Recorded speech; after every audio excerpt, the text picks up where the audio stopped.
encuentra con nosotros Gabriela Wilat. Ella es la directora de Zoonosis y Vectores, pero también la presidenta de la Comisión Nacional de Zoonosis.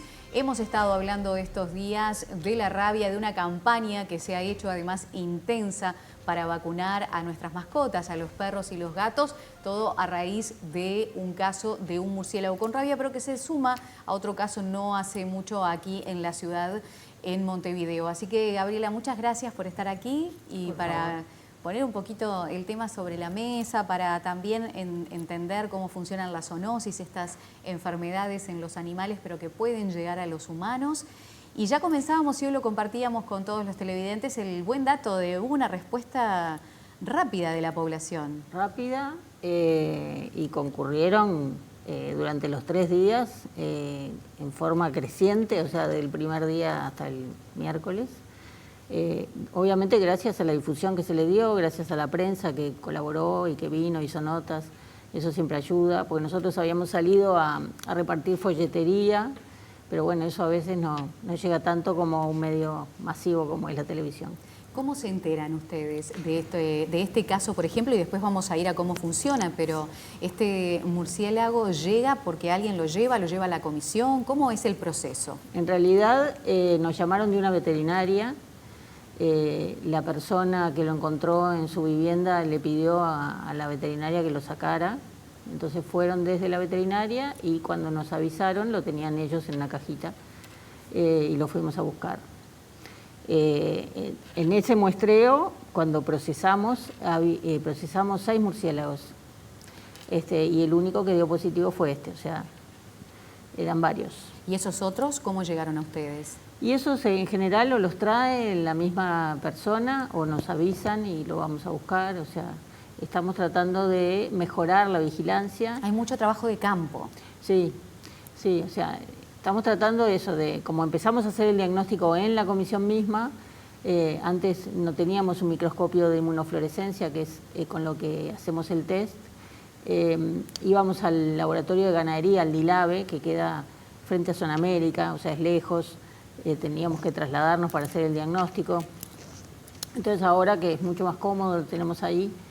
Y lo que sí procesamos rápidamente es cuando hay expuestos, cuando hay una persona que fue mordida o tocó al murciélago, ahí sí lo procesamos en el día, pero si no juntamos varios y los procesamos juntos.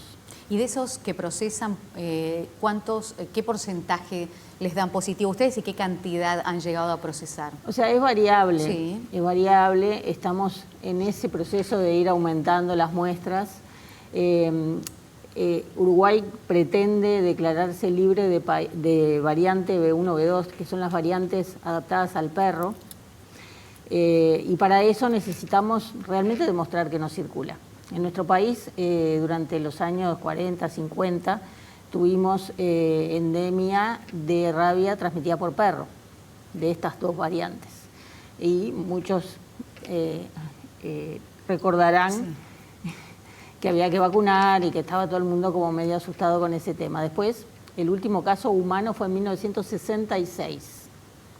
Y después como que se fue aflojando la vigilancia, ya no circulaba. Y mismo en toda la región, en América, se trabajó mucho para disminuir la rabia transmitida por perro. Y pasamos de los años 80 de unos 300 casos a 10 o menos en la región. Hay solo algunos países que todavía tienen rabia transmitida por perro. Generalmente Haití, Bolivia, República Dominicana. Entonces, bueno, se trabajó mucho en eso, pero empezó a aumentar la rabia transmitida por otras especies silvestres y dentro de ellas los murciélagos. ¿Y por qué se presume que aumentó en esas especies? Y en realidad son ecosistemas que empiezan a moverse, digamos, el virus se va adaptando y empezó a prosperar en estas otras especies. Los perros están protegidos generalmente por vacuna, entonces ya no circulan ellos. Y bueno, y en Uruguay empezamos a encontrar a partir de 2008, no sé si recuerdan, en 2007 empezamos a tener, tuvimos un brote en Rivera y Artigas de rabia paralítica, de rabia transmitida por el vampiro, por Desmodus rotundus, que se alimenta de sangre. y transmitió la enfermedad a generalmente ganado bovino, caballos. Y era por primera vez que teníamos rabia transmitida por murciélagos en el norte del país al ganado. A partir de ahí se puso fuerte la vigilancia y buscamos en otras especies de murciélagos, y ahí fue que encontramos en murciélagos insectívoros, y a partir de ahí no paramos de encontrar. O sea, sabemos que circula, se calcula más o menos un 1% de la población de murciélagos que tiene el virus, y esto va a seguger. El tema es... ¿Y qué cepa del virus es la que está circulando entonces? Son las variantes murciélagos, que generalmente son B3 y B4. Que no son estas que decías de perros. No son estas de perros. Nosotros lo que queremos es declararnos libres de las otras, de la 1 y 2. Las silvestres es muy difícil erradicarlas, o sea, van a seguir circulando. Lo que es importante es saber cómo no exponerse y cómo proteger a nuestras mascotas. ¿Cuántas especies hay? Porque ahora hablabas de estos, el vampiro, bueno, y también estos otros. En este caso, que se encontró uno cerca del Instituto de Higiene y en este de la Comisión de Zoonosis, ¿se tratan de la misma especie de murciélago? ¿Se puede, ya han determinado qué virus o se puede haber una conexión entre ellos dos? O sea, seguramente la variante es la misma, los murciélagos eran distinta especie, pero ambos insectívoros. Los murciélagos que viven en las ciudades son insectívoros, comparten ese hábitat, porque bueno, se alimentan de insectos y por lo tanto donde hay luz hay insectos y donde hay comida estos murciélagos están ahí. Hay que destacar que son animales benéficos, que son parte de nuestra fauna, y la idea no es perseguirlos, sino saber que pueden estar enfermos y que no debemos exponernos. ¿Cómo no nos exponemos? ¿Cómo nos cuidamos las personas y las mascotas, justamente? O sea, siempre en esta época del año es cuando empiezan a aumentar los contactos. ¿Por qué? Porque el murciélago está más activo, porque es la época de reproducción, y por otro lado tenemos las ventanas abiertas y estamos más al aire libre.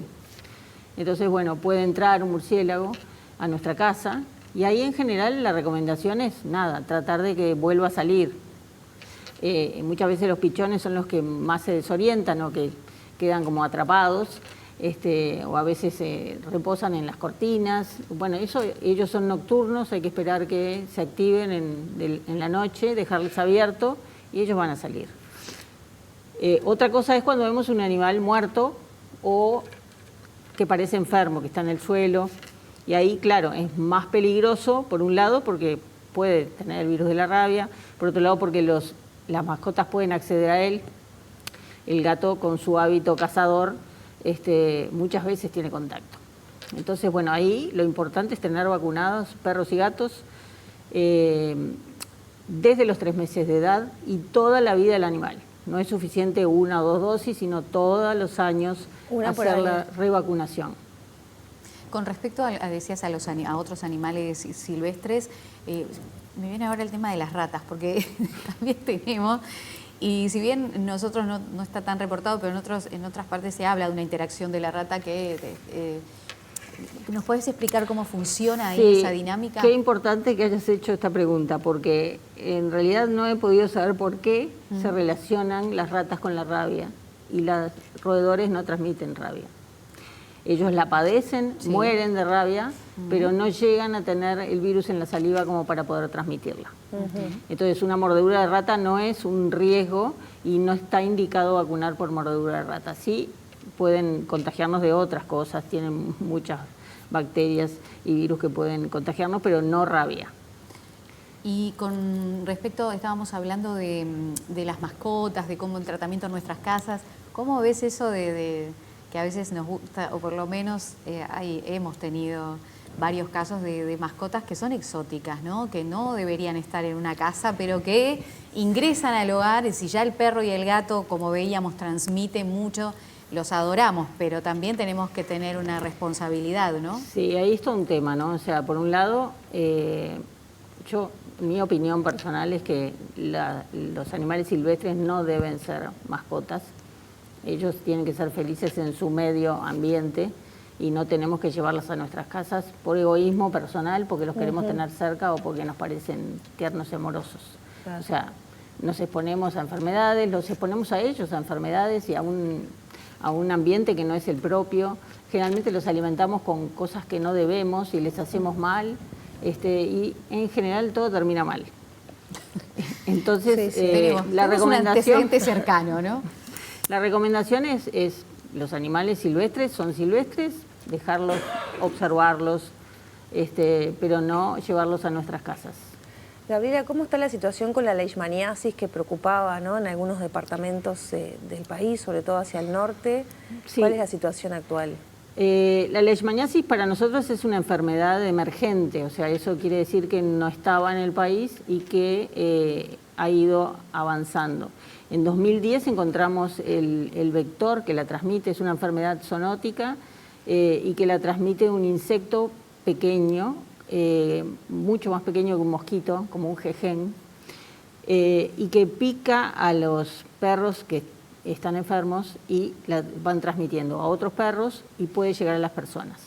El tipo de leishmaniasis es visceral, la que circula en nuestro país, y en 2010 encontramos el vector, en 2015 empezaron los primeros casos en perros en Salto y Bella Unión, y a partir del 2018 empezamos a tener casos en personas.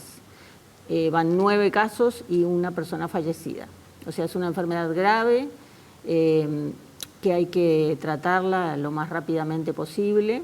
El tratamiento es muy efectivo, pero si no se trata, el 90% fallece. ¿Y cuál es la situación actual? Porque se habían hecho acciones como sacrificio de perros, etcétera, para intentar controlar. ¿Está controlada? ¿Se han podido revertir estos números? Es una enfermedad que está instalada y que no se puede erradicar. O sea, prácticamente las enfermedades vectoriales transmitidas por insectos no se pueden erradicar.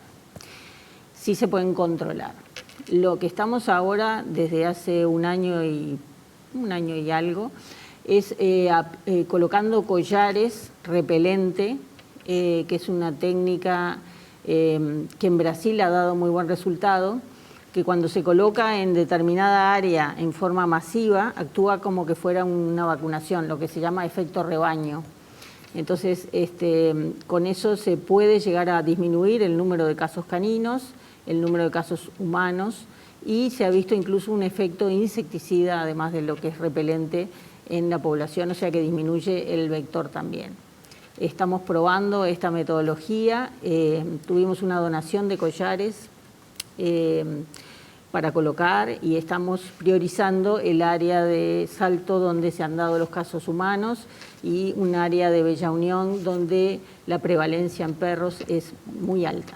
Y vamos con el Aedes aegypti, ¿no? Porque también ahora te escuchaba y han llevado adelante, y nuestro país ha hecho mucha investigación con respecto al Aedes aegypti, ha hecho mucho trabajo. ¿Cómo estamos en ese sentido para encarar ahora una nueva temporada? Bueno, tenemos una vigilancia muy buena, reconocida a nivel de todo el continente, porque tenemos muy buenos datos entomológicos, muy buenos datos sobre el insecto, que en general los países, dado que tienen brote tras brote, no pueden ocuparse de esa parte y ellos cuentan casos. Nosotros tenemos la ventaja de que como tenemos transmisión algún año, sí y muchos no, podemos realmente ocuparnos de la vigilancia del mosquito. Entonces para ello tenemos ovitrampas, que son recipientes negros donde ponemos agua y una tira de papel, y el mosquito, cuando la hembra, que es la que deposita los huevos, cuando se apoya para depositar los huevos, deja los huevos en el papel y nosotros cambiamos ese papel semanalmente y contamos los huevos.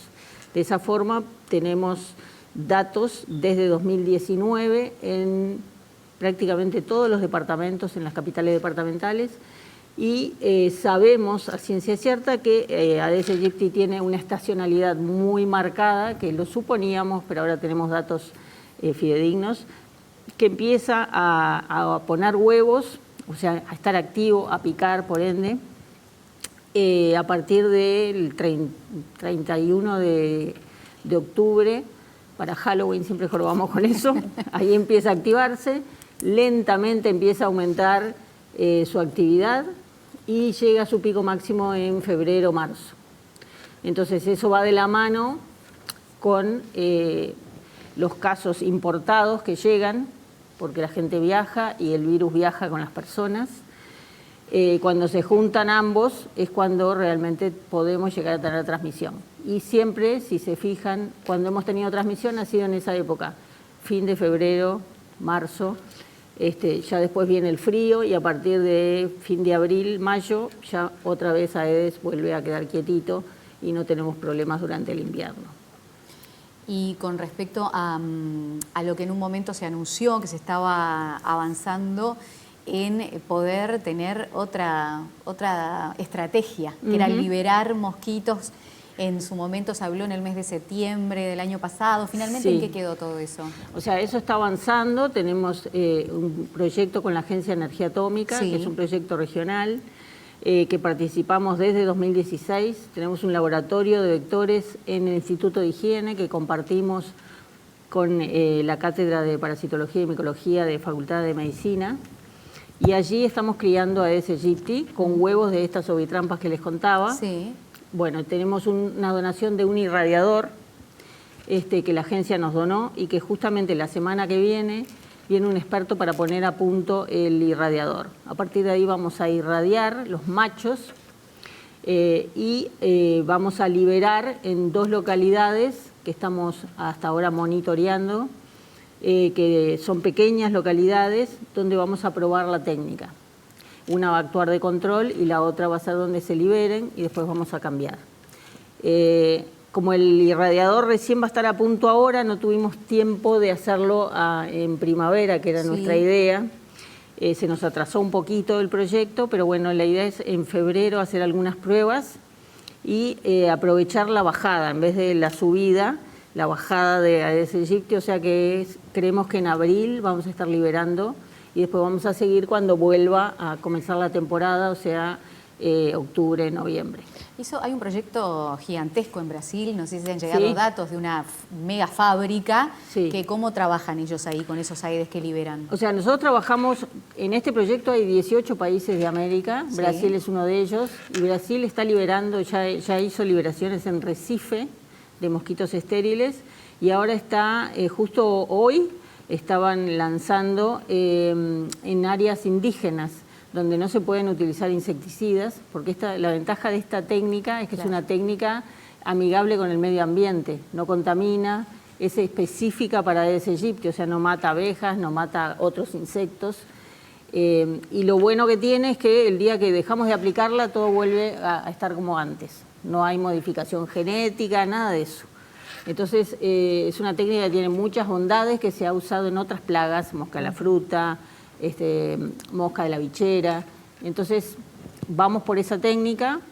Los insecticidas, hay resistencia. Eso te iba a decir, ¿ellos se crean resistencia a los insecticidas? Los insecticidas es tremendo, o sea, en la mayor parte de los países de América tienen resistencia a los insecticidas por el uso y abuso y ya no funcionan. Entonces estamos tirando productos químicos al medio ambiente, contaminando y realmente no están funcionando. Y la prueba está en que en 2024, de tener los peores años, 3 millones de casos de dengue, pasamos a 13.